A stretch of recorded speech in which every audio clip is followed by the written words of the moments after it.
Hola, ¿cómo te llamas? Hola, me llamo Iván.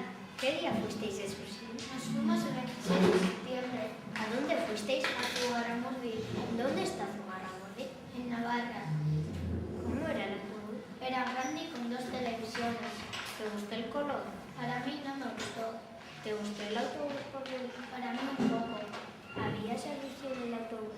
No había servicios. ¿Qué película visteis a la ida y a la vuelta? Mr. Bean, Arthur 2 y Río. ¿Te gustaron? Para mí sí me gustaron. ¿Te gustó el viaje de ida? Para mí sí. ¿Y de la vuelta? Para mí no. ¿Se mareó alguien? Sí se marearon. ¿En qué trayecto se mareó más gente? En la de vuelta. ¿Qué viaje te gustó más? La de ida. Gracias por tu información. Adiós.